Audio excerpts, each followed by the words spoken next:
స్పేస్లో అత్యంత శక్తివంతమైన గ్రావిటేషనల్ ఫోర్స్ కలిగి ఉన్న ప్రదేశమే బ్లాక్ హోల్. దీన్నే తెలుగులో కృష్ణబిలం అంటాం. ఇవి ఎలా ఏర్పడతాయంటే కొన్ని నక్షత్రాలు వాటిలో శక్తిని కోల్పోయినప్పుడు ఇలా బ్లాక్ హోల్గా ఏర్పడతాయి. ఈ బ్లాక్ హోల్స్ చాలా శక్తివంతమైనవి. అవి ఎంతంటే వాటికి అడ్డు వచ్చిన దేన్ని వదలవు. నక్షత్రాలు, గ్రహాలు, చివరికి కాంతిని కూడా. ఇక బ్లాక్ హోల్ గురించి 10 విషయాలు తెలుసుకుందాం. విశ్వంలో దేనికైనా ఫిజిక్స్ లాస్ వర్తిస్తాయి, కానీ బ్లాక్ హోల్ సెంటర్లో మాత్రం ఇవి పనిచేయవు. ఫిజిక్స్ లాస్ పనిచేయాలంటే కనీసం వాల్యూమ్, డెన్సిటీ తెలిసి కానీ బ్లాక్ హోల్ సెంటర్ లో మాత్రం వాల్యూమ్ అనేది ఉండదు, డెన్సిటీ అనేది అన్లిమిటెడ్. అందువల్ల బ్లాక్ హోల్ సెంటర్ లోపల ఫిజిక్స్ లాస్ పనిచేయవు. నక్షత్రాలే బ్లాక్ హోల్ అవ్వాలని రూల్ లేదు. ఏదైనా బ్లాక్ హోల్ అవ్వచ్చు. టీవీ అవ్వచ్చు, పెన్ అవ్వచ్చు, మొబైల్ అవ్వచ్చు, కానీ అవి అవ్వవు. ఎందుకంటే బ్లాక్ హోల్ ఏర్పడాలంటే దానికి ఒక ఆస్ట్రోనామికల్ లిమిట్ ఉంటుంది. దాని ప్రకారమే అవి బ్లాక్ హోల్ అవుతాయి. సింపుల్ గా చెప్పాలంటే మన ఎర్త్ బ్లాక్ హోల్ అవ్వాలంటే అది యాటమ్ కంటే చాలా చిన్నగా కంప్రెస్ అయితే గానీ అది బ్లాక్ హోల్ అవ్వలేదు.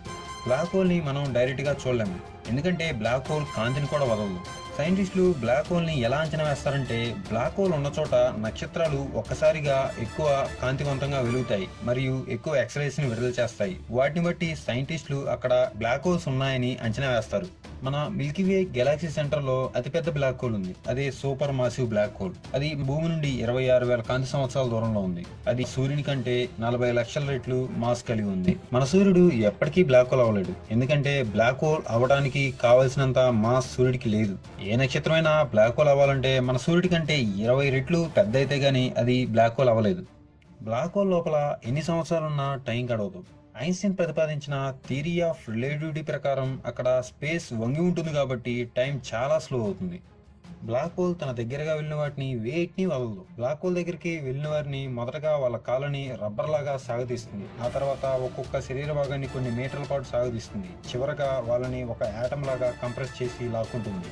బ్లాక్ హోల్ లోపల అసలు ఏం జరుగుతుందో ఎవరికీ తెలియదు. కొంతమంది సైంటిస్టుల అభిప్రాయం ప్రకారం బ్లాక్ హోల్స్ అనేవి ఈ విశ్వాన్ని నాశనం చేసి కొత్త విశ్వాన్ని ఏర్పాటు చేస్తాయట.